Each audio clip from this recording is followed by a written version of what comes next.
day 646 off the grid, and I've done a lot more today than just wire AC circuit breakers across car batteries. In fact, I've gotten on with installing the new modified Steed power selector. I explained that in my previous video, how I've internally cut this in half and turned it into basically two separate 70 amp Schottky diodes. So this is a last look at the board with both Steeds installed, but obviously the connections have been removed from this one now and transferred up here before I remove this now redundant power selector. Okay, now it's removed, so we're just left with the new modified unit here. I thought I might just explain all the connections on here, because you're obviously seeing quite a lot of crazy connections. Well, I know my setup's pretty crazy as it is. It looks like a Frankenstein science project, and I think it will always look like that, even though I'm slowly going through a process of tidying things up somewhat. I mean, putting this in was one step towards that, but I'll explain all the connections that are connected to this so you get a bit of an understanding of what's going on here. This red wire here is a feed from my main 12 volt solar array. Comes from these breakers here, and they're just combined with these paralleling cables at the bottom here. That's going to be tidied up, so that feeds the top diode. This blue one is just another feed from there as well, and that of course feeds the bottom diode. So that's solar power from the main array, those two cables, simple as that. This red cable here is the output after the isolating diode, which feeds this relay, which ultimately feeds through here and into the main 12 volt bank, the A bank. So when the voltage is under 14.4, this relay will be closed and current will flow directly through this red wire, through this blue wire, and into the battery bank. When the voltage rises up to 14.4, this relay will open, and in that case current will then flow through this bit of galvanized wire, which acts as a resistor with minor PTC qualities, through the regulating circuitry, which I've gone on about in depth in other videos. This diode here is connected to a little 20 watt semi-flexible solar panel, which is hanging outside on the shed. You may have seen that in some of my vids. It's what we usually take camping with us, but when it's here, it's hanging pretty much vertically on the wall, just to capture the last of the winter sun. And in fact, it captures the sun most seasons at the end of the day quite well, and that's its role. When this was a combined unit originally, I had a spare diode and I just used to feed it into there, but since now both diodes are being used properly, I had to provide it with its own blocking diode. This feeds directly into the A bank, of course regulated, not that that would probably really matter, but it only feeds into the A bank. It doesn't go into the main combiner and get fed out to every battery bank. Okay, this blue wire here, this connects to the C bank, which is the one that's controlled by the Xantrix over there, which is currently the gel cell batteries down here.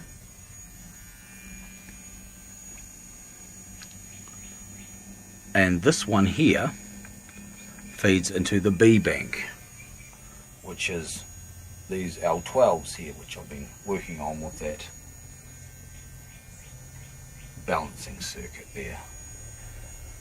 Now, because of this unit here I built, they don't need an isolating diode, so therefore they're just tapped off directly from the solar panel combiner. So that's why it's attached on this side. Whereas this one here uses a similar relay arrangement to my A bank, so it does need a diode. So we're just about there. this little yellow wire here, which is connected directly to the solar panels through a nice safe fuse here, feeds this voltage regulator. And what that does is it supplies a regulator around about 12 volts. It's not that well regulated, but regulated enough from the solar panels, regardless of what voltage they're producing. And that controls all the stuff that needs to be operated during the day, like the relays and stuff. This fan, for example. Anything which needs a regulated supply but doesn't need to be operating at night. Because why connect it directly to your 12 volt batteries and waste power having relays closed at night when it doesn't matter if they're closed or open once the sun goes down.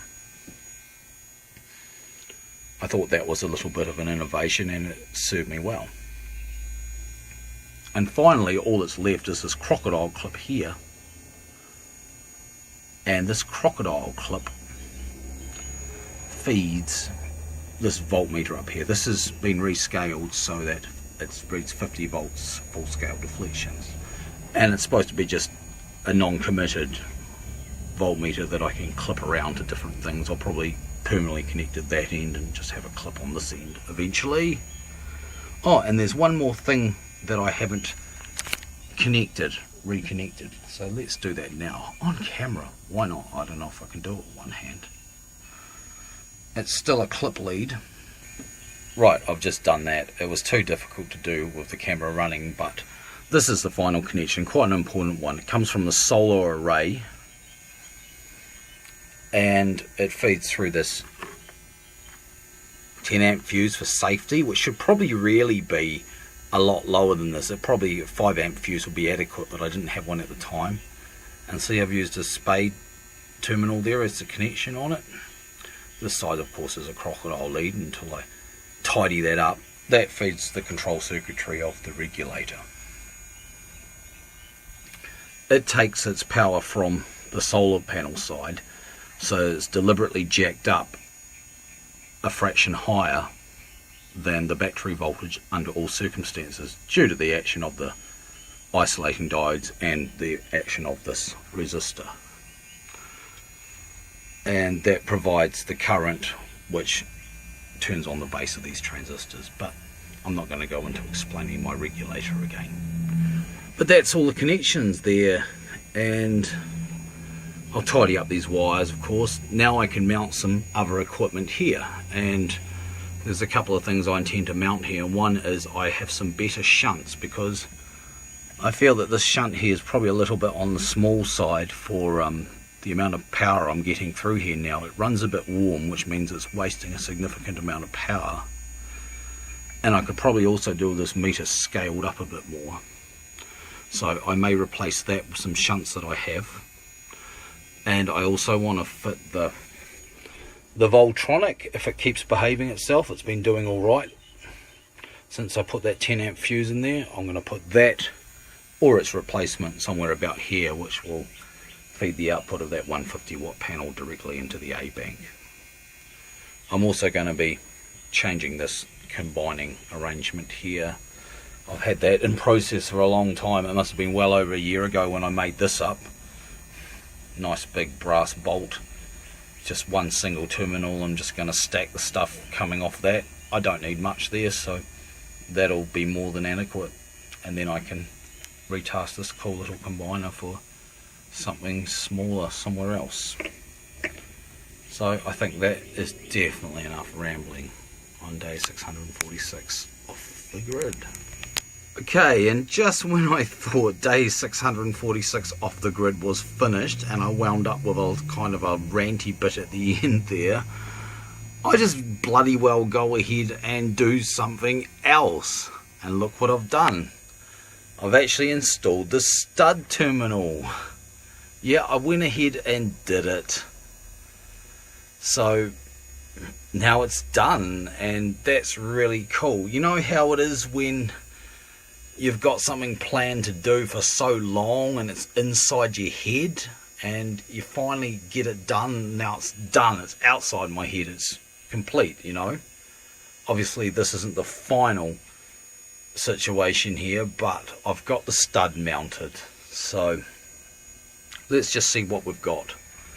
These main feeds here from this circuit breaker from battery bank A, I was able just to ream them out a bit. It didn't remove too much meat before they fitted on this 1/4 inch brass machine screw, I guess it is really.